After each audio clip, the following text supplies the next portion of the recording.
Welcome to Granthalay. In this video, we are going to discuss about how an All India organization has been emerged and what are the different reasons to start a political organization like INC. The factors leading to rise of national movement or the national organization called INC are the consequence of foreign domination and the administrative and economic unification, the racial arrogance of Britishers, the Western thought and education. The important one is press, and the immediate factors, that is Lytton's reactionary policies, which have been started in 1870s, and the predecessors of Indian National Congress, the Indian National Congress, and the safety valve theory given by Lala Lajpat. Now we will look at into the consequences faced by Indians because of foreign domination or the British rule. After the fall of Mughal Empire and other provincial kingdoms, every section and every class of Indian society has suffered due to British administration. Peasants have been suffered due to heavy taxation system introduced through Rohitwari system, Zamindari system, and Mahalwari system. Artisans and handcraftsmen. British have been introduced heavy taxation on Indian made goods and no or low import duty on machine made goods which have been imported from Britain. Workers in modern factories, they have been suffered due to they lost their rights to form trade unions and rising unemployment. Indian capitalists have been suffered due to the same high taxation system on Indian goods and low or no import duties on British goods. These made Indian goods costlier than British goods. And the rising intelligentsia or educated Indians, they have been suffered from growing unemployment. Administrative and economic unification of the country. Why it is unified now? Prior to 1857, that is before Sepoy Mutiny, there are many Indian kingdoms, that is provincial kingdoms, and they had their own administrative and economic policies. But after 1857, East India Company took over control of India and they introduced uniform administration and economic policies. Some of them are modern system of government and trade and industries, railways, telegraph, and postal system. Next, racial arrogance of the rulers. Though it may be the secondary factor, but it insulted even the educated Indians. It branded all the Indians as inferior, and these made the educated Indians humiliated. Western thought and education. The educated and elite class of Indians traveled to the Western world, that is Europe, and they started to know about different ideologies. For example, communism, socialism, etc. And they had their own political guides such as Rousseau, Mill, Marx, Mazzini, and so on. Apart from these political guides, the modern educational system helped Indians to imbibe the Western thought, and these further helped in assuming the leadership of national movement. Now, we will look at into the important tool to propagate political ideas and consolidate nationalist public opinion, that is press. Press played an important institutional role for opposing the government. It is the chief instrument for spreading patriotism, social and political ideas. The first newspaper which has been established in India is Hickey's Bengal Gazette. It was established by James Augustus Hickey, that is J.A. Hickey, in 1780. Press has been evolved from 1780s in India. Nationalist newspapers started by Indians started criticizing official policies and they put forward their opinions on the policies and they asked the people to unite among themselves against the British, and these are the prominent national writers in different languages. What are the immediate factors to establish an all India organization like INC? Lord Lytton, he is the Governor General during the period 1876 to 1880. He is responsible for economic distress in India. He removed import duties on British textiles which ruined the textile industry of India, though it is small. He waged a war against Afghanistan, which is Second Anglo-Afghan War, which made Indian treasury to bear the cost. After Second Anglo-Afghan War, a treaty was signed between British and Afghanistan, that is Treaty of Gandamak. Lytton enacted Arms Act of 1878. These acts stipulated that no Indians will be allowed to bear the arms without a license. Vernacular Press Act of 1878. This act has been enacted to curtail the freedom of Indian language press and to suppress the growing nationalist criticism of the alien government, that is British government.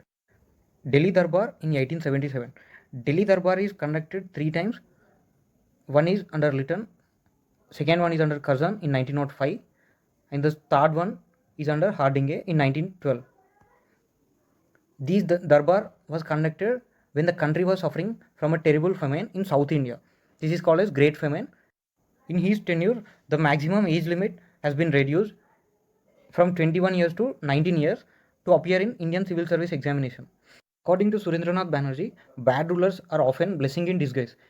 It means that because of Lytton's policies, the aim to create an all India organization like INC has been achieved. After Lytton, the next Governor General was Ripon. In his tenure, the Ilbert Bill was proposed by the law member Ilbert. This bill was to remove the glaring racial discrimination between the Europeans and Indians. According to this bill, Indian judges can trial Europeans and vice versa. Indians are against the bill and they agitated against it, but Indians are favor of the bill. At the end, government of India or the British government bowed before the Europeans' decision and amended the bill. Indians criticized this and they organized a campaign. Remember the sequence of Governor Generals.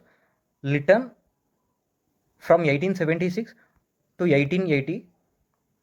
After that, Ripon from 1880 to 1884, and then Dufferin from 84 to 88. Predecessors of Indian National Congress means these are formed before 1885. You should remember two things about these organizations. One is the year of establishment and the other one is founder of the organization. In 1838, the first organization, that is Landlord Society, formed by Dwarkanath Tagore. The main objective of this organization is to promote the class interest of landlords in Bengal. In 1851, Devendranath Tagore and Radhakant Dev formed an association, that is British Indian Association, which is exclusively composed of Indians, and it promoted the welfare of Indians. In 1866, Dadabhai Naoroji formed East Indian Association in London to discuss Indian question in Britain. In 1870, M.G. Ranade and his followers formed Pune Sarvajanik Sabha in Maharashtra, mainly to popularize the peasants' rights. In 1876, an important organization, that is Indian National Association, formed by Anand Mohan Bose and Surendranath Banerjee. These helped in forming the Indian National Congress in 1885. In 1884, Madras Mahajan Sabha was formed in Madras province by Anandacharlu, Subramaniam Iyer and Veeraraghava Chari.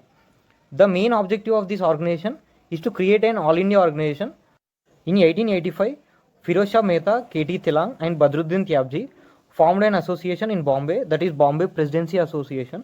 It is formed in opposition to Ilbert Bill and Lytton's reactionary policies.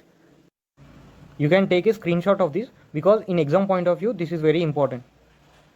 So we will solve a question regarding the above organizations. Which one of the pair is not correctly matched? Dadabhai Naoroji, Indian National Association, Surendranath Banerjee and Anand Mohan Bose, East Indian Association, M.G. Ranade, Pune Sarvajanik Sabha.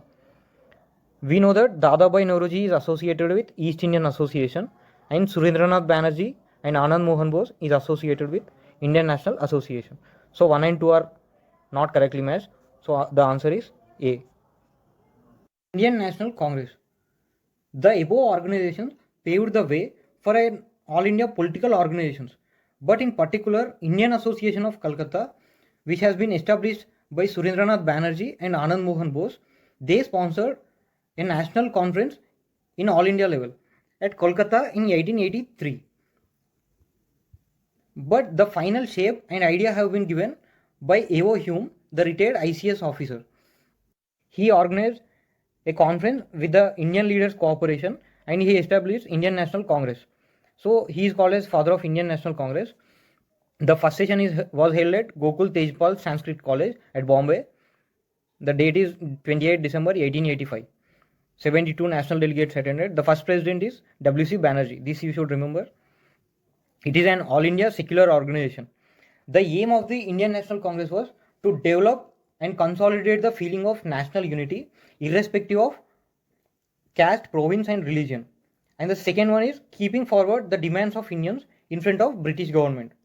Main aim of Indian National Congress was organizing the public opinion on the foreign rule. And you should note that the viceroy during the formation of Indian National Congress was Dufferin. He is the viceroy in 1885. Safety valve theory. What is meant by safety valve theory? The extremist leader like Lala Lajpati Rai given this theory. We know that Evo Hume proposed the idea of INC in 1885. Therefore, extremist leaders believe that he formed this organization to stop the discontent from Indians in the form of revolution. Like Ramosi Uprising. Ramosi Uprising happened in Maharashtra under the leadership of Vasudev Balwant Padke. So, to stop the powerful rebellion against the foreign rule, Evo Hume established this organization. And Dufferin, the viceroy in 1885, supported these ideas. So, this is safety valve theory. Even Marxists believe that in this theory, but whereas moderates don't accept these theory. Moderates, in the opinion of moderates, INC is an all India organization to express political and economic demands of Indians. This is all for today. Please subscribe to Granthalaya. We will see you in the next class.